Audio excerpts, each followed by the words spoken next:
Everyone and नमस्ते। आप सभी का एक बार फिर से स्वागत है आप सभी के अपने यूट्यूब चैनल रूहानी किस्से में।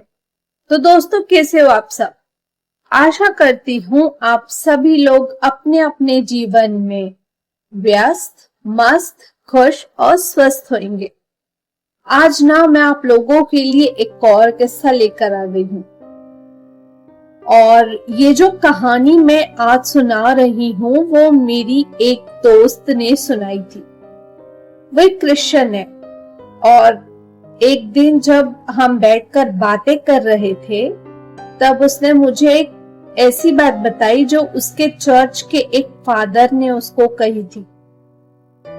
ये सुनते ही मेरे रोंगटे खड़े हो गए और मुझे लगा कि ये कहानी आप तक जरूर पहुंचानी चाहिए। ये बात एक छोटी सी जगह की है। भोपाल के आसपास कोई गांव था। वहां एक लड़की रहती थी जिसका नाम था मीरा।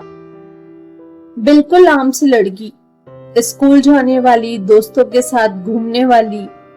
लेकिन एक अजीब बात थी उसके साथ, उसकी एक उंगली पर एक काली लकीर थी। पहले तो उसने ध्यान नहीं दिया, पर धीरे धीरे ये लकीर बढ़ने लगी। हर रात जब वो सोती और जब वो सुबह उठती तो वो जो लकीर थी ना वो और लंबी हो जाती। एक दिन उसकी माँ ने देखा और घबरा गई। उसकी माँ बोलती है मीरा से कि बेटा ये क्या है और तुम्हें ये कब से हो रहा है? मीरा ने बस हाथ हिला दिया। माँ बस ऐसे ही है, कोई एलर्जी होगी। लेकिन प्रॉब्लम यही थी कि ये सिर्फ एक लकीर नहीं थी। ये लकीर थी ना जो, वो ऐसा लग रहा था जैसे जिंदा हो। जब भी मीरा उसको छूती उसे ऐसा लगता जैसे कोई अंदर से कुछ बोलना चाह रहा हो। धीरे धीरे उसका पूरा हाथ दुखने लगा। पहले तो सिर्फ छोटी सी जलन होती थी, फिर ऐसा लगने लगा जैसे कोई उसके अंदर से उसका हाथ खींच रहा हो। एक दिन रात को जब मीरा सो रही थी, उसके घर वालों ने देखा कि उसका हाथ अजीब तरीके से हिल रहा था, जैसे कोई और भी है जो उसे कंट्रोल कर रहा हो। जब उसकी माँ ने जगाया तो मीरा एकदम से उठी, पर एक अजीब सी आवाज आई, एक औरत की चीख जैसे। माँ घबरा गई और तुरंत एक फादर को बुला लिया। उसका जो घर था ना वहां से चर्च नजदीक था, तो वो फादर को बुला लेती है। फादर आते हैं, मीरा को देखते हैं और बोलते हैं कि ये बहुत पुरानी आत्मा है।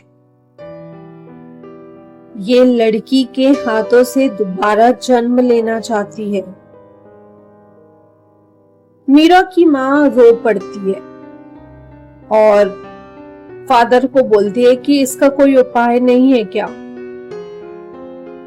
फादर एक मंत्र पढ़ना स्टार्ट करते हैं और जैसे ही वो होली वाटर मीरा के ऊपर छिड़कते हैं तो उसका हाथ जैसे किसी और शक्ल में बदलने लगता है। उंगलियों के बीच से एक और हाथ निकलने की कोशिश करने लगता है, एक पतला चमड़ी से चिपका हाथ जैसे किसी भूत का हो। मीरा की माँ बोलती है फादर ये क्या हो रहा है, इसे रोकिए। उतने में ही मीरा जोर जोर से चिल्लाने लगती है, लेकिन जो फादर होते हैं ना वो कंटिन्यू अपना मंत्र पढ़ने लगते हैं। और तभी एक ऐसी चीज होती है जो वहां पे मौजूद जितने भी लोग रहते हैं ना सब लोगों को एकदम हिलाकर रख देती है। वो पुराना हाथ जो मीरा के अंदर था वहां से निकलता है और मीरा का असली हाथ पकड़ लेता है और खींचने लगता है। ऐसा लग रहा था जैसे मीरा का पूरा शरीर उसी के अंदर समा जाता। फादर एक थाली उठाते हैं और जोर से उसके हाथ पर मार देते हैं। जैसे ही फादर ये करते हैं, एक तेज चीख की आवाज आती है और सब कुछ शांत हो जाता है और मीरा ना बेहोश हो जाती है। और जब मीरा की आंखें खुलती है तो वो देखती है कि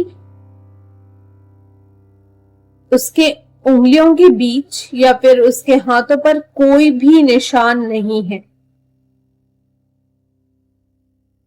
और सामने एक और इंसान खड़ा होता है, एक नया इंसान जिसे मीरा ने कभी देखा ही नहीं होता। मगर जो वो इंसान होता है ना, उसका हाथ नहीं होता और वो इंसान मुस्कुराता है और बोलता है कि मैं वापस आ गया। मीरा जो है ना, वो चीख भी नहीं पाती और उस दिन के बाद मीरा का कोई अता पता नहीं चलता। उसके घर वाले ढूंढते रह जाते हैं, लेकिन सिर्फ एक ही चीज मिलती है, एक काली लकीर जो अब किसी और के हाथ पर शुरू हो चुकी थी। तो दोस्तों, इतनी थी आज की कहानी और ये कहानी मेरी फ्रेंड ने बताई थी मुझे लगा आप लोगों के साथ भी शेयर करना चाहिए, इसलिए मैंने आप लोगों के साथ भी ये कहानी शेयर की। अगर आप लोगों को ये कहानी थोड़ी सी भी अच्छी लगी हो तो इस कहानी को एक लाइक और मेरे चैनल को सब्सक्राइब करना मत भूलिएगा।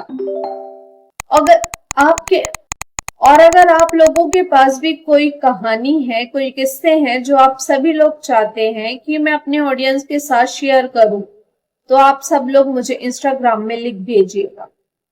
मेरे इंस्टाग्राम के पेज का लिंक मेरे यूट्यूब चैनल के डिस्क्रिप्शन में मेंशन है और मैंने कमेंट बॉक्स में भी पिन करके रखा हुआ है।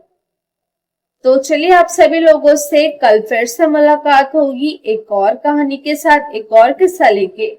तब तक के लिए bye bye, take care and thank you for watching.